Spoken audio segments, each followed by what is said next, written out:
Hello everyone. आज का topic है रीनल सर्कुलेशन। इसको पहले नोट्स, फिर डायग्राम, फिर 3D में अच्छे से समझने वीडियो को लास्ट तक ज़रूर देखिए। Introduction. Blood vessels of kidney are high specialized to facilitate the functions of nephron in the formation of urine. जो नेफ्रॉन और किडनी को ब्लड सप्लाई करती है ब्लड वेसल्स, वो हाई स्पेशलाइज होती है, वो विशेष प्रकार की होती है। Renal artery, renal vein. Nephron का काम होता है फॉर्मेशन करना यूरिन का, यूरिन बनाती है। जो ब्लड आता है जो ऑक्सीजनेटेड होता है और वो टॉक्सिक होता है और ये फिल्टर करने का काम करती है। एक एग्जांपल से समझिए, आरओ होती है, आप सब जानते हैं आरओ। उसमें पानी अच्छा तो रहता है पर उसमें प्योर करने के लिए पानी डाला जाता है, तो उसमें से पानी प्योर होके आता है। उसी तरीके से किडनी काम, नेफ्रॉन काम करती है ब्लड को प्योर करने का। The kidney retain 1300 ml of blood per minute और about 26% of the cardiac output. Heart एक बार में 5 से 5.5 लीटर ब्लड पंप करता है, उसमें से 1300 ml किडनी के पास आता है। Renal blood vessels. Renal artery. Renal artery areas directly from abdominal aorta enter the kidney through the hilum.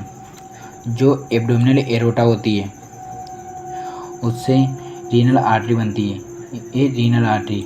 और जहाँ पे आर्टरी और एंट्री, आर्टरी, वेन और नर्व वेसल्स, लिम्फ वेसल्स, जहाँ से एंट्री और एग्जिट होती है उस पॉइंट को हाइलम बोलते हैं।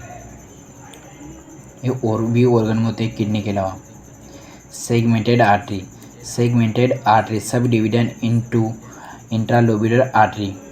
ये segmented artery, segmented artery intralobular artery में डिवाइड होती है। रीनल आर्टरी फिर ये segmented artery. Intralobar artery. Intralobar artery pass in between the medullary pyramids at the base of the pyramid. अब इसको समझिए।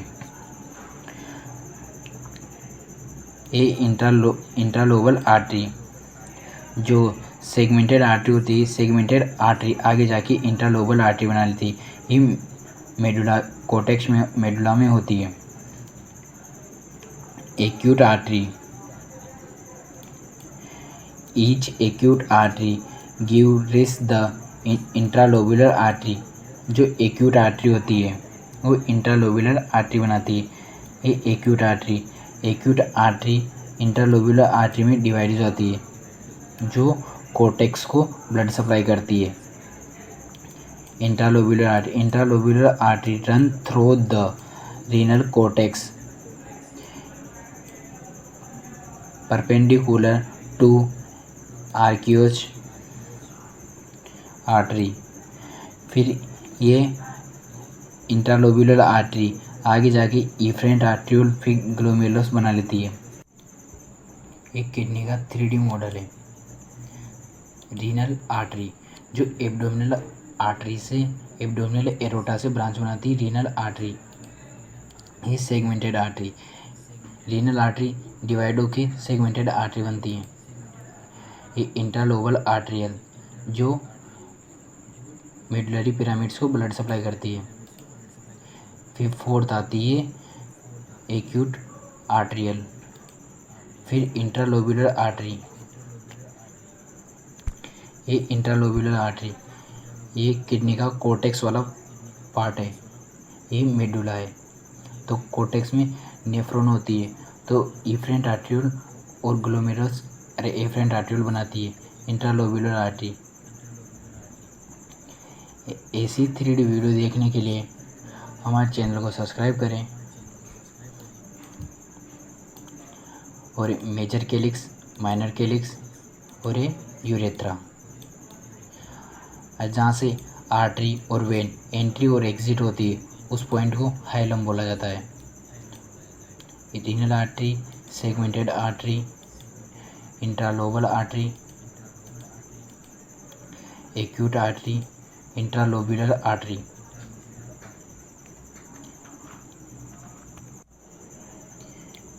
Afferent arterioles. Afferent arterioles enter the Bowman's capsules and four glomerular capillaries. Tube. The efferent arterioles divided into 4 to 5 larger capillaries. जो efferent arteriole होती है, intralobular artery से efferent artery बनती है, efferent arterioles. Efferent arterioles मिलकर क्या बनाती है, ग्लोमेरुलस। एफरेंट आर्टरियोल के 3 से 4, 4 से 5 लार्जर कैपिलरीज ग्लोमेरुलस बनाती है। Glomerulus capillaries, each large capillaries divided into small glomerulus capillaries. जो इसकी लार्ज कैपिलरीज होती है उसको स्मॉल कैपिलरीज में डिवाइड हो जाती है और एक जाल जैसा बना लेती है, इसमें ब्लड फिल्टर होता है। Which form the loop and the capillaries loop unit of the efferent arterioles which level the Bowman's capsules। फिर ये ग्लोमेरुलस की आर्टरी मिलके, ग्लोमेरुलस कैपिलरीज मिलके efferent arterioles बनाती एक लूप की तरह, जो ग्लोमेरुलस से बाहर निकल के efferent arterioles बनाता है। efferent arterioles form a second capillary network, cell peritubular capillaries, which surround the tubular portion of the nephron। और जो efferent arterioles रहती है वो आगे जाके कैपिलरीज का जाल बना लेती है, ये एक कैपिलरीज बनाती है और ये पेरीट्यूबुलर पोर्शन के अराउंड होती है। ये पेरीट्यूबुलर में कौन कौन ट्यूबुलर पोर्शन में आता है, पीसीटी, डीसीटी और लूपोपिलने। इसमें यह efferent आर्टेरियोल होती है और ये efferent आर्टेरियोल जो ब्लड लेके आती है ग्लोमेरुलस के अंदर। ए का मतलब होता है efferent आर्टेरियोल और ए अंदर लेके आती है efferent आर्टेरियोल, जिससे वापस जाता है। इसका डायमीटर ज़्यादा होता है, इसका डायमीटर कम होता है। efferent का डायमीटर ज़्यादा होता है। ये ग्लोमेरुलस होता है और रीनल कॉर्पस्कल्स, वुमेन्स कैप्सूल्स। जो efferent आर्टेरियोल ब्लड लेके आती है उसको फिल्टर करने का काम करता है glomerulus.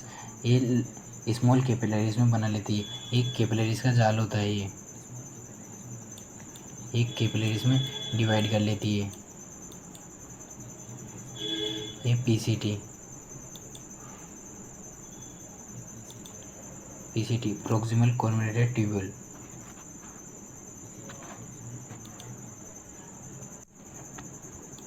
Peritubular capillaries and vasa recta. Peritubular capillaries are found around the tubular portion of cortical nephrons only। जो पेरीट्यूबुलर कैपिलरीज होती है तो किसके अराउंड होती है, cortical nephrons. Only cortical nephrons में ही पेरीट्यूबुलर कैपिलरीज होती है। ये पेरीट्यूबुलर कैपिलरीज एक कॉर्टिकल नेफ्रॉन में होती है। ये पेरीट्यूबुलर कैपिलरीज जो कॉर्टिकल नेफ्रॉन में होती है।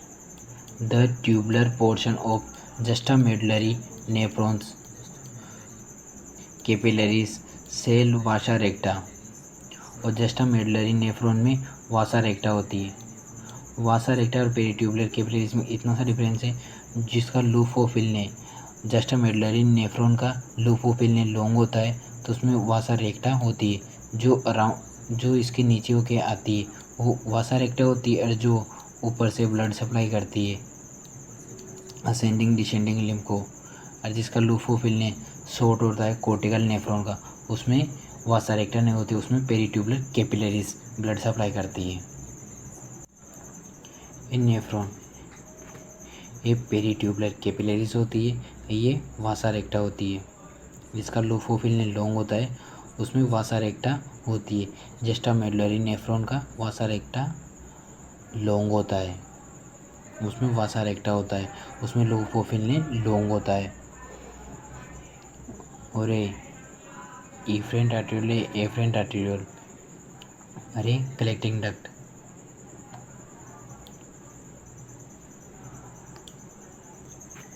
रीनल ब्लड फ्लो, आज के सारे टॉपिक इसी में ही है।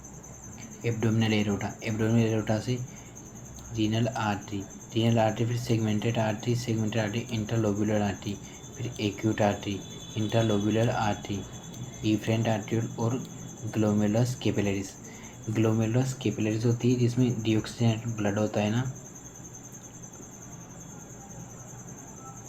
ऑक्सीजनेटेड ब्लड होता है पर वो टॉक्सिक होता है। टॉक्सिक ब्लड ग्लोमेरुलस कैपिलरीज में फिल्ट्रेट हो जाता है। इफरेंट आर्ट्रियोल और वासा रेक्टा और पेरिट्यूबुलर कैपिलरीज। तो फिर नेफ्रॉन को ऑक्सीजन देने के लिए पेरिट्यूबुलर कैपिलरीज और फिर सेकेंड भी कैपिलरीज बनती है।